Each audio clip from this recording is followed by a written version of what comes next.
Hey guys, it's Shane here from Tank Hunter Miniatures, and today we're talking about the tournament results I had playing our Tau tanks. Now this was a 3-game event just like normal, 3 rounds of course, pretty standard stuff. Bringing our Tau army that was all tanks. It did pretty good. There were some issues, and I'm not sure if it's just because I was bringing Tau and they were doing Tau things as they always do, or if it's something about the game as a whole that's sort of bringing this out. So I want to go into it. So let's get started with looking at the army. Now, as the army, you can see it. We're bringing the Mont car because really, what else would I bring? The other one is not good, as you know, the rules only kick into effect at round 3, and we didn't really have a game that went past round 3 at all. Like, nothing happened at round 3, so that really doesn't help. Like, something that happens that late in game, like, yeah, if you're expecting a game to go to like turn 4, turn 5, you know, there are certain ways, but I don't think that's looking at things logically. It would have to be a really cutthroat close game, and that's very rare that you get those cases. So Montcar is the easy choice for this one. It was funny how pretty much as soon as they released the codex, they had to errata it and switch over when you got assault and when you got lethal, because that was too powerful otherwise. And I was, yeah, all right, that's fair enough. So we've got the Ethereal there with the marker drone, and I've got them on a hover drone, so they got the extra movement. Then we've got the 3 hammerheads. Of course, the hammerheads were going with the ion cannon. As I explained in the Tau Codex review with what my army choice was, the ion cannons over the railguns, because railguns are they're too niche in what they do. So having a anti-infantry, anti-heavy infantry weapon was the right thing to do when we already had the Skyray gunship to be anti-armor. And then with the smart missile systems on them, just so they can, yeah, get a bit of longer range shooting in. And then we've got the Piranhas. The Piranhas had the burst cannons, just so we got some more anti-light infantry. They did pretty good like that. And of course the Skyray gunships, just with the accelerator burst cannon, so we've got a mix of doing anti-tank and anti-infantry. And of course the big guy, the Storm Surge. Now when I printed this guy off, I thought I could fit him just onto the base, the knight base. No, I could not. So we played it as if the legs weren't there, and we're just assuming, you know, it's a floating head that it has. So aside from that, that went pretty good. So we've got the pulse driver cannon, because again, the other version that has the high strength weapon being only 24-inch range is like, I don't want to get this guy up in someone's business to do that much damage. I want this to be a long-range shooter that can just stand and work as almost an artillery piece. So the pulse driver cannon and the airburst fragmentation was the way to go for that. So yeah, it all syncs up pretty well. The Piranhas get to scout, quickly outflank on sides. The Skyray gunships you sort of put out the front because they can fire into combat. They don't have the blast weapons. And hammerheads with the longer range with the iron cannons sort of bringing up the rear, whilst the Storm Surge just sits in place and does its thing. So overall, this is 1,500 points, just shy of, because I took the Strategic Conqueror, so you get the extra command point with the Ethereal. So overall, this was a pretty good list. Like, I liked how everything sort of played. It didn't have a lot of shots, like I was noticing we didn't have a lot of sort of anti-infantry weapon. It was all sort of heavier damage stuff, but you know, overall it worked out pretty good, and I'll go through that now. So the first matchup we go against is Imperial Knights. Now this was a pretty interesting one. He just had Canis Rex as the Warlord, and then it's all Armiger spam. Very similar to how I want to plan it out in the future with my Knight army. So we got all Armigers, the 3 Warglaives, the 3 Helverins, and he had some inquisitorial guys just deep striking in at some point in the game. But as you can see, it's pretty much deployed all on each line. I felt I had a pretty good line of sight for everything, but this is where the issue came into play, because we got into round 1, and of course I went to do my shooting, and of course he tells me, so those buildings in the center with the little domes on top, he claimed they were ruins. I was a bit put aback at this because I said, well, no, I don't think they are ruins. You can't go inside them. But he insisted, no, these needed to be ruins. And we didn't have a conversation before that. He automatically assumed that I would just say they're ruins because that would sort of make the game a bit better with, blocking line of sight, making it a bit more competitive. But we never actually agreed to it, and I sort of went along with what he said. I didn't want to be that guy who, tries to bend the rules in my favor just because I want to win. I wanted to keep it fair. So even though I disagree with that, if you read the rule description, like that is a closed building. It basically has the same rules as a hill or shipping container, something like that, where you can only sit on top and it doesn't affect visibility at all.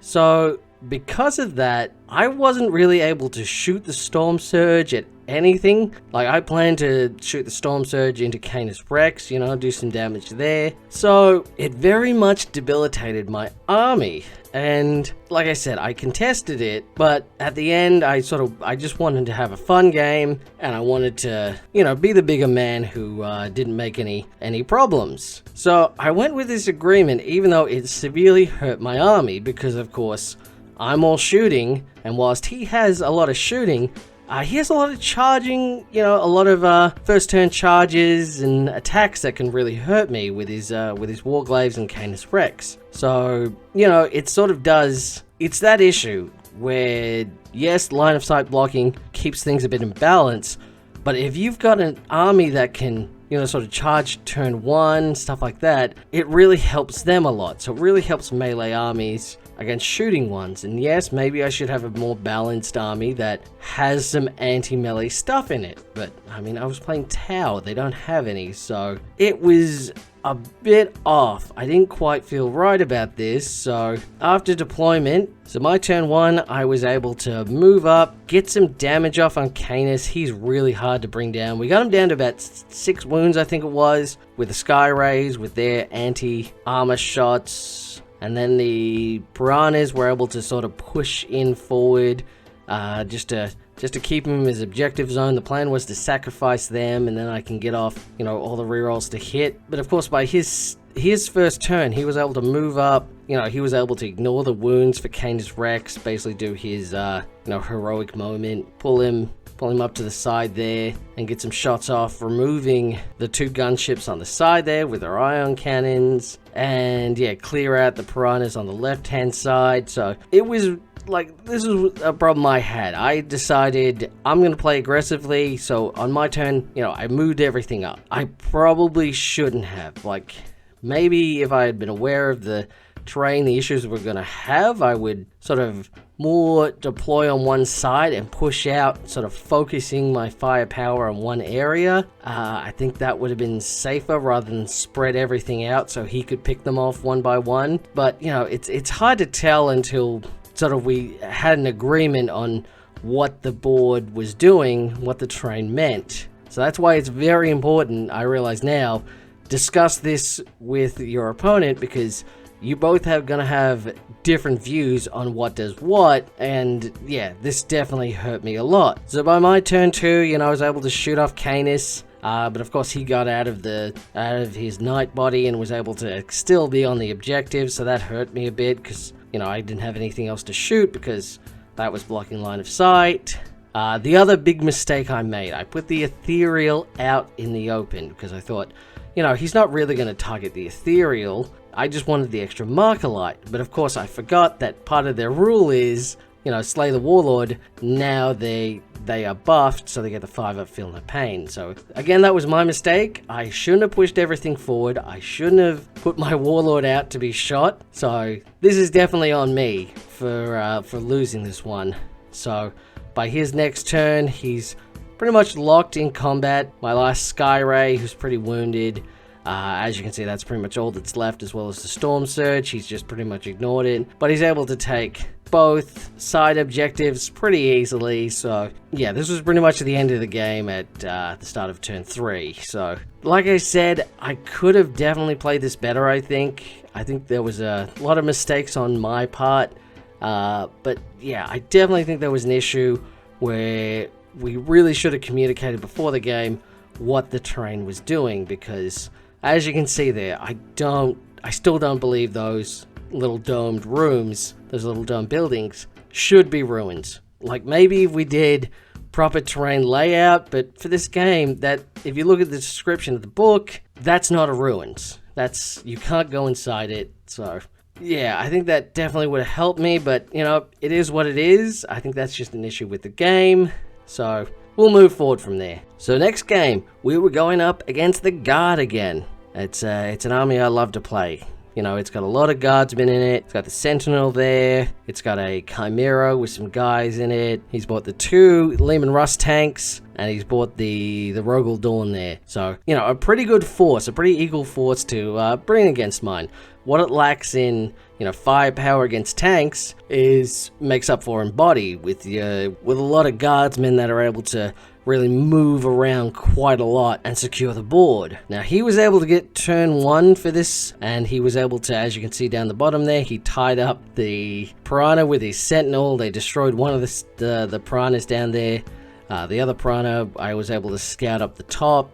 He managed to do some wounds of that. The Rogel Dawn and the Leman Russ shot pretty much all their stuff into the Storm Surge, and the Storm Surge with its 4-up invul managed to save almost all of it. So at the end of that, he took 6 damage. So that was pretty great on his part. I was very happy with how much he endured. But as you can see, the Guard they've taken a good section of the board. Like, they're pulling forward pretty well. So yeah, I wouldn't say he's doing a bad job at all.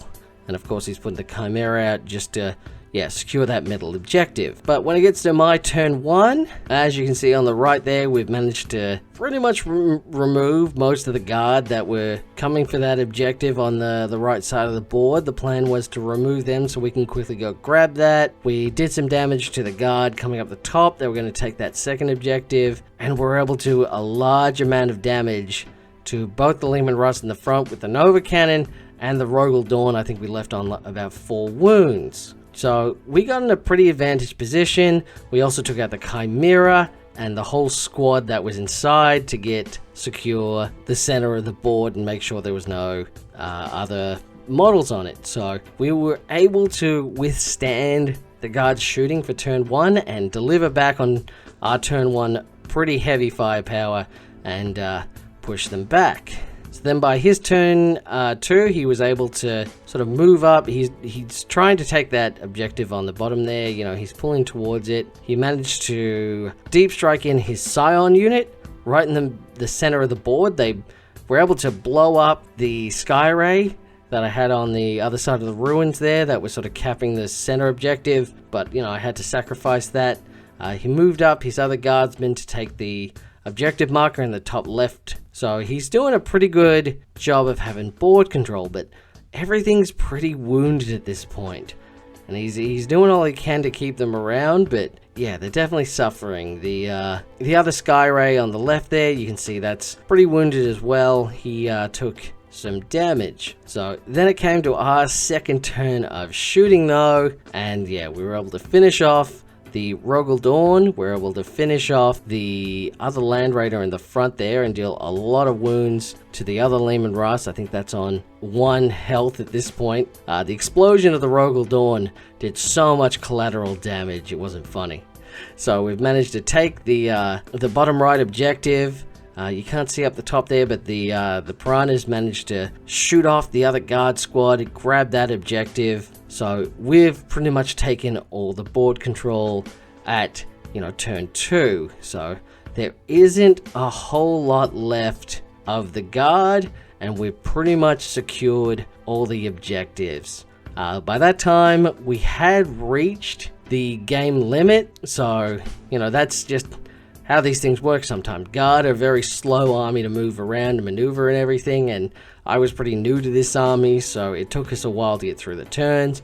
We did manage to hypothetically go through a turn 3, what would happen, and looking at our cards, it was still pretty clear I would be in a pretty clear lead. So, and yeah, he would lose the other Leman Russ, lose the other Scions, so we were able to pretty confidently call it a victory for the Tau, but it was still pretty close objective-wise. up until that point. So, you know, this was like I said, I really enjoyed this match. I think Guard versus Tau is a pretty fun one. They got very similar ways of thinking, where things sort of aren't the great at hitting, so you got to buff them with other units, you got to make choices and stuff like that. It's the more thought you put into it, the more strategic you work on it, the better results you'll get. So it was a pretty good game in that sense of light, so we both had a great time. So that left me at 1 victory and 1 loss. Now, my final match of the game was against Space Marines, doing the Iron Storm detachment, the same, you know, that's the one I use. He was using my tactics against him. With, of course, these Primaris tanks, the Dreadnoughts, and the various infiltrating Marines and such. You know, it's a pretty strong strike force of a lot of heavy hitters in this. So I wasn't able to get a photo of the actual game itself. It all went really fast. I've got this one photo of the board, and I'll explain why. I'll explain what happened. So basically, we got to the first turn. It was corners deployment. I deployed in one corner, he deployed in the other. You know, where it's spread across the entire board.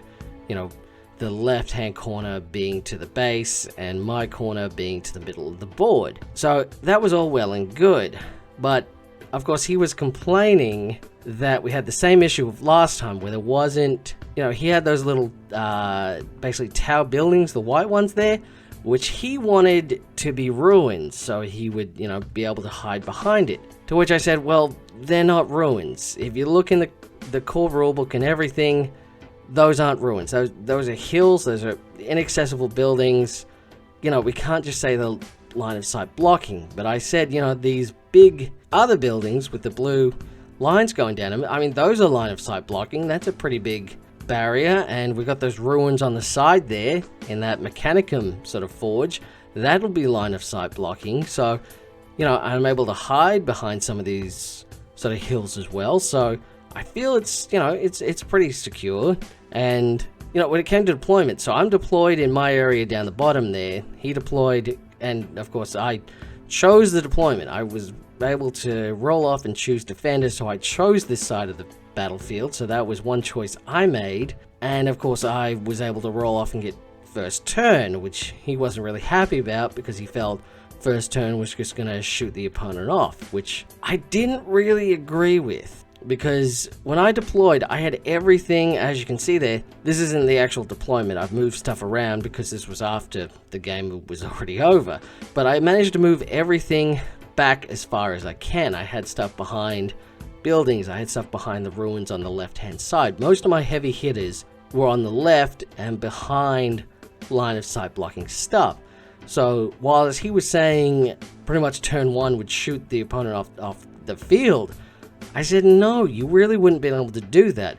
I was able to do that to him because, of course, everything had assault. So I rolled really well for my advancements, moved everything out and into the ruins. I was able to get a lot of line of sight. So it didn't feel right to me to say, well, if there was more line of sight blocking stuff, you know, it would have been more even. I said, well, I don't think it was. I was able to really maneuver stuff around. And if he got first turn, you know, I had only left the hammerheads and the piranhas in sort of his view. So he would have taken those out. Like I said, it was, to him, this was more of a game of chess. You know, you got to put yourself out and then you get taken off by your opponent.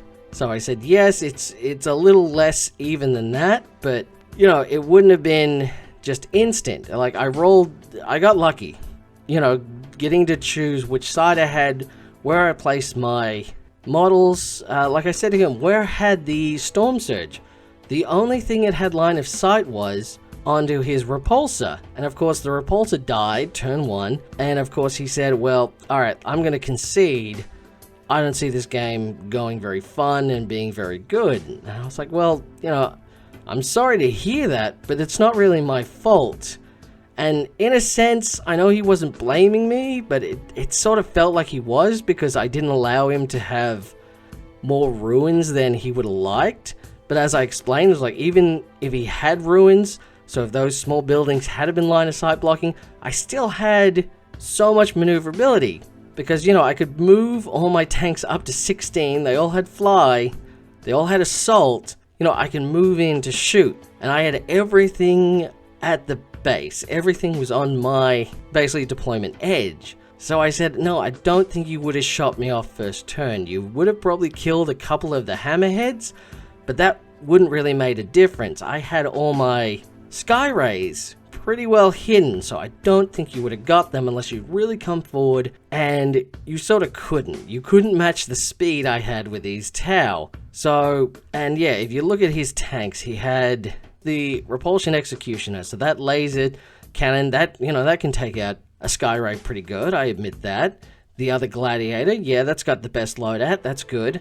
So, but the other one's anti-infantry. He had the Dreadnought on the table that had the las cannon and the missile launcher. So I was saying, you know, maybe you could have taken out 2 or 3 of the hammerheads. But after that, you've left yourself, because you would have had to move to a point where you had line of sight. You had a line of fire. So I could have easily taken then advantage of that, destroyed these guys turn 2 instead of turn 1. You know, and again, I think he's more hating the game than the player. But it did come off as, like I said, because he wanted to make these hills ruin so much. And I said, well, they're not, though. It's quite clearly established that's not what they are. And I'm sorry about that, but I don't feel that it definitely would have played out the way he thought it was. Because I still feel I had a pretty clear advantage, because these infiltrators, Space Marines, you know, they came straight up the front, so the iron cannons was right in range of them as anyway. I was able to clear out some of his other stuff with the piranhas, and I would have been able to, you know, they had scout, they had really fast movement and being able to shoot. So at the end of the day, I would have tied stuff up that I couldn't shoot, and I would have, you know, shot off, because this is a low model count. This is a pretty small army, even compared to mine. So I don't feel he would have had the advantage over me. I feel this, like we sort of said, you know, sometimes it can be a rock, paper, scissors match, and I feel I was rock when he was scissors. But yeah, I'm not sure. Is this part of the game where you just have this turn 1 victory? And, you know, it is cheap. And, you know, I feel bad, because I would have liked to have a long game. I would have liked to really see how this would have gone against this army, because it's pretty similar to ones I bring. But I just felt this was a mismatch up, and I don't think the terrain of the board would have made that much a difference, you know, if it was more line of sight blocking. I think I still would have been able to win pretty good, so it wasn't fair on him to sort of blame me for that. But, you know, that's why I'm asking you guys, what would you have done in this situation if your opponent had claimed this? And do you think this is just an issue with the game? Do we need to bring back something like night fighting turn 1? But again, like I said, if you're hindering shooting armies so much, you're just helping the alpha charge armies, like the Dark Eldar. I saw another game played where it was Dark Eldar and Khorne, and the Dark Eldar were able to get pretty much a first turn charge and really take advantage. So, you know, if it's not helping one sort of focused area combat, it's helping another. So it's a very hard game to balance. So, like I said, am I in the wrong here? You know, and like for the first round, should I have told my opponent, hey, that's not cool with me, that's really hurting my army, I don't think that's fair at all? Or do you think I was unfair in this last game, where basically I did stand up for myself and say, well, that's not how the game works? It's a bit tricky. Like I said, I'm not super sure who's right or who's wrong here, so I'd just like to hear everyone's opinion on it. But yeah, that's how the game went. So yeah, I was 2 victories, 1 loss. Overall, a pretty good win for the Tau, but once again, as you know, we've seen in other editions, especially older editions, Tau always having these issues of either doing too well or doing something janky, and just everyone unhappy with Tau. So luckily we can retire this. I think I've learned enough. I think I've learned all that I can about Tau playing this army. So that'll be retired for this one. But I mean, if you did want to see it again, please let me know. Please let me know what you thought of this, what maybe I could have done better or sort of sorted out. But anyway, yes, thanks for watching, and I'll talk to you soon.